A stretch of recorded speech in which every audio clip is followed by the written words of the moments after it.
Assalamualaikum warahmatullahi wabarakatuh. Saya Vivi Nurbaiti, NIM T 2019-4012. Di sini saya sebagai pemateri kedua akan menjelaskan tentang jenis berbicara. Apa saja jenis-jenis berbicara itu? Jenis-jenis berbicara yang pertama yaitu berdasarkan situasi. Yang kedua, berdasarkan tujuan. Yang ketiga, berdasarkan metode penyampaian, dan yang terakhir yaitu jenis berbicara berdasarkan peristiwa. Pembahasan yang pertama yaitu jenis berbicara berdasarkan situasi.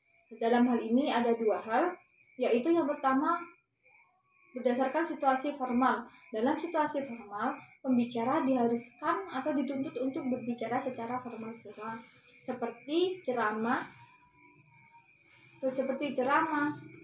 pidato, penilaian, memberikan penilaian, interview, prosedur parlementer.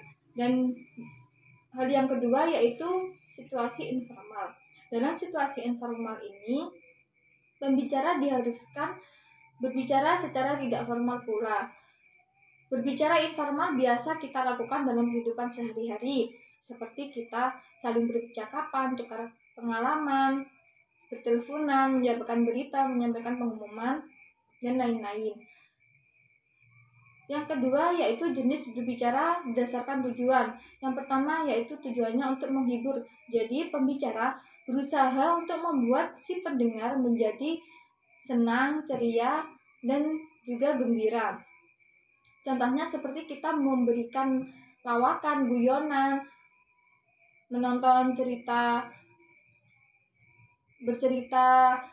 rakyat yang sekiranya menghibur. Yang kedua yaitu berbicara menginformasikan. Tujuan menginformasikan ini, pembicara berusaha memberikan pembicaraan secara jelas, sistematis, dan tepat isi agar informasi yang disampaikan nantinya benar-benar akurat.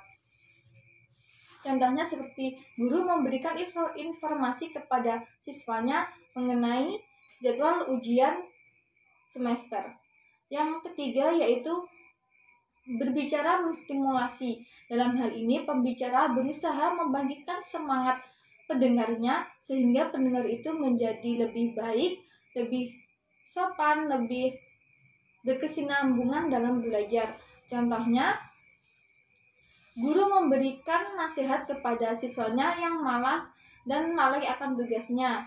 Terus kemudian contohnya seperti dokter memberikan nasihat kepada pasiennya agar meminum obat secara teratur dan juga istirahat secara teratur. Keempat yaitu tujuannya berbicara meyakinkan. Dalam hal ini tujuan meyakinkan pembicara harus melandaskan pembicaraannya kepada argumentasi yang nalar, logis dan masuk akal dan dapat dipertanggungjawabkan.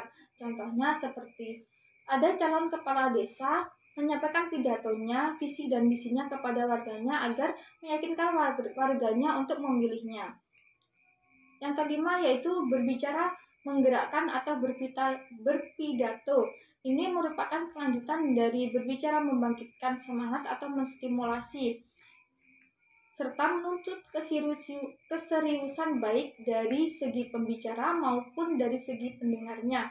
Pembicara ini dalam berbicara haruslah yang berwibawa, merupakan tokoh, idola, ataupun panutan masyarakat. Contohnya seperti Bung Tomo memberikan semangat pada pejuang pemuda pada peristiwa 10 November 1945 di Surabaya.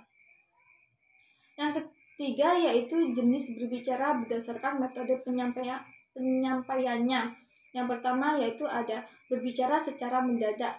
Dalam hal ini seseorang tanpa direncanakan sebelumnya untuk berbicara di depan umum.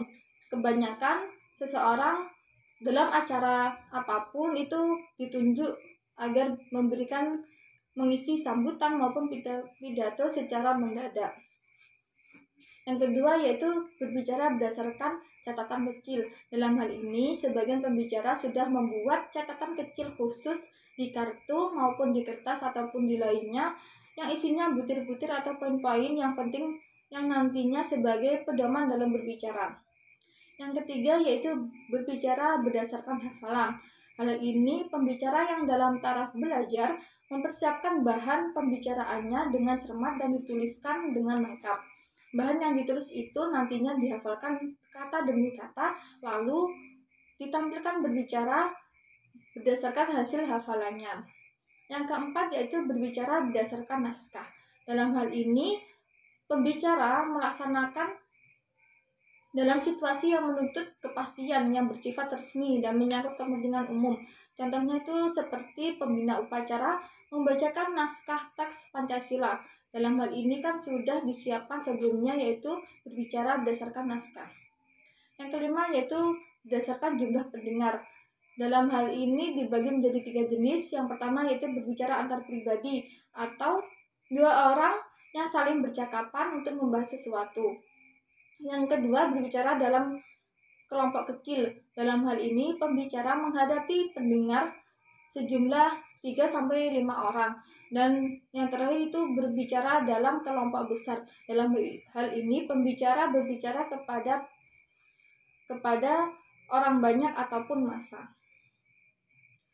Jenis berbicara yang keempat yaitu berdasarkan peristiwa.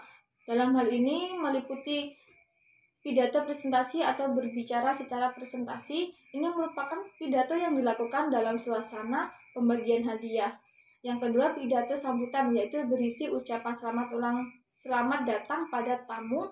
Yang ketiga, pidato perpisahan, biasanya berisi kata-kata perpisahan. Yang keempat, pidato jamuan atau makan malam. Dalam hal ini, pembicara mengucapkan selamat, mendoakan kesehatan kepada tamu dan juga tuan rumah.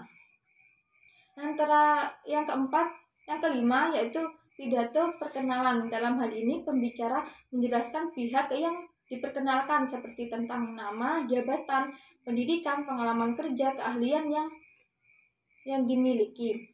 Yang terakhir yaitu pidato nominasi atau mengunggulkan.